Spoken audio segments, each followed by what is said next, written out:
American cultural imperialism knows no bounds. I know. I saw this and I love it. Guys in Riyadh, Saudi Arabia, now imitating the aesthetics and lifestyle of 90 South Central LA Latino gang members. They even have the contemporaneous vehicles.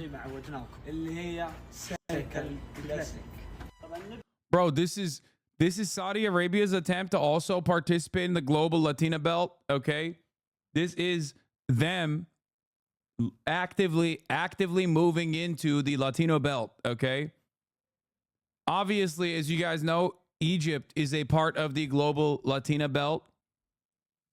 Japan is a part of it in recent years, and Vietnam has always been a part of it. Thailand has always been a part of it. I'm not even going to talk about, obviously Pinoy Gang. Pinoy Gang has never not been a part of the global Latina belt. It's Filipinos are the most Mexican country out there outside of Mexico. But overall, Saudi Arabia is relatively new in their formation, in their allegiance. Like, a lot of people talk about, first world, second world nations, third world nations, like the non-affiliated nations and that sort of thing. But Saudi Arabia has never actually been a part of the global Latina belt, but it seems like they are now making inroads, So that's what's going on here. أول التفاصيل في التحفة الفنية اللي قدامكم تشوفونها اللي هو الدركسون. طبعا تقدر تضيف فيه تفاصيل زي ما انتم شايفين. الستوك راح يكون معانا قطعة واحدة. الشيء الثاني راح يكون معانا الكفر والجنط. الجنط Like, راح يكون this is a pretty strong contender.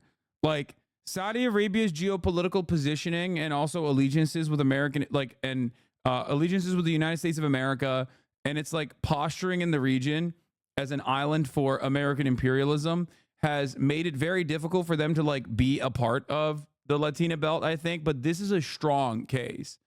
This is probably the strongest case I've ever seen in terms of moving in that direction. I'm not gonna lie, this is this right here is pretty active. بأسيام أقل. الأسيام الكثيرة هذه إضافة من إضافة تعديلات الدراجة. حلو. الكفر راح يكون لون واحد باللون الأبيض بدون الكتابات هذه. برضو هذه إضافة من إضافات تعديل الدراجة. طبعا بعض الإضافة زي ما انتم شايفين إضافة اللي هي المخمل تقدر تضيف عليها مرتبة جلد. This is so much care and consideration put into this. Is crazy. نقطة من بحر من بعض الإضافات في المرتبة. نيجي للإضافة اللي هو الياي الخاص بالسيكل بنفس ياي السيارة. إذا فكيته راح ينزل معاك السيكل. طبعا المسمار هذا راح يكون امان بين الياي والحديده عشان يحافظ على وقفه السيكل. طبعا هذه بعض التفاصيل والاضافات اللي تزيد من جماليه الدراجه تقدر تضيفها على الدراجه. طبعا عندكم الدركسون برضو هذا زينه. عندكم المرايات اضافه برضو. عندكم الوردات اللي تحط على الكفرات الاماميه او الخلفيه وزي. Anyway, where does the global belt start and stop? I mean, it's basically, this is a real phenomena. Obviously, this is a real thing. It's just, in the global South, many nations, either non-aligned or even aligned, have they're just Latino. It's just hard to describe vibe, culture wise. They're just Latino. I don't really know how else to explain it. They just are.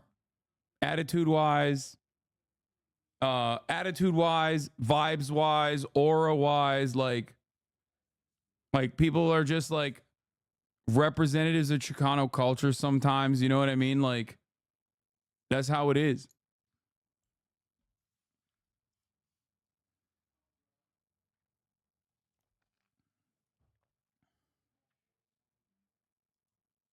This is the updated worldwide Latina belt map, complete with not only one but two belts. White enemy nations.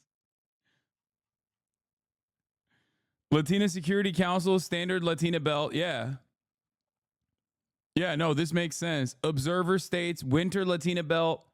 I don't know about the winter Latina belt. I feel like this is a little crazy. You know what I mean?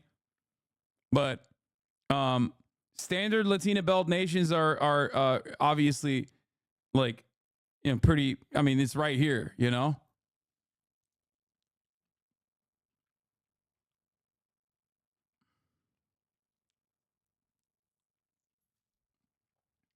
Like Turkey's introduction to the Latina belt was actually pretty interesting.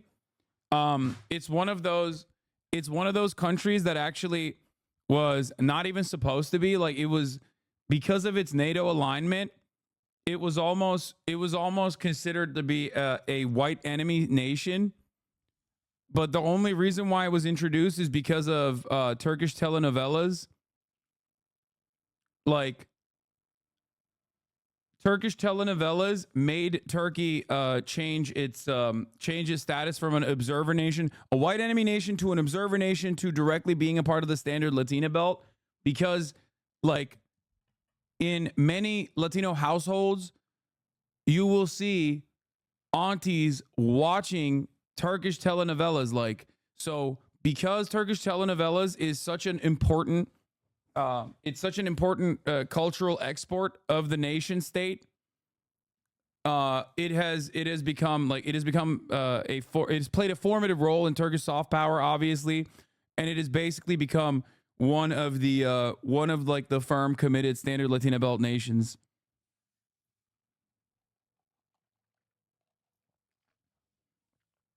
My mom used to watch Firiha. Yeah, dude, it's like, a lot of people don't know this, but Turkish dramas, Turkish soaps go fucking nutty.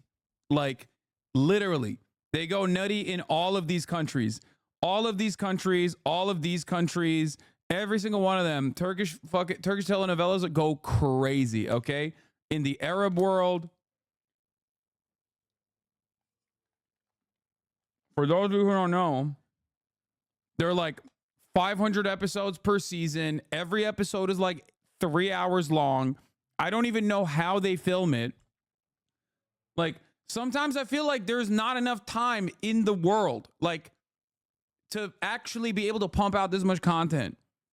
And it's crazy. They're super popping in the Balkans too. So, you know.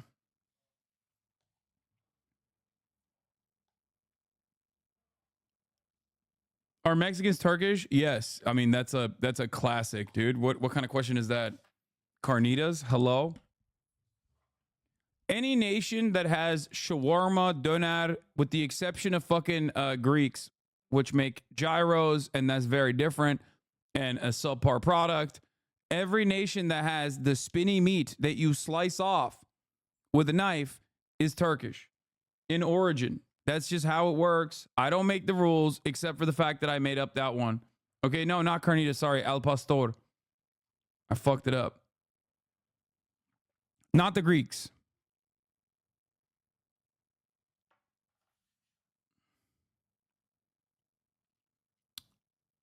100% my mother-in-law. My mother-in-law finds Spanish telenovelas raunchy, but Turkish ones classy. Lamau. That's what I'm saying.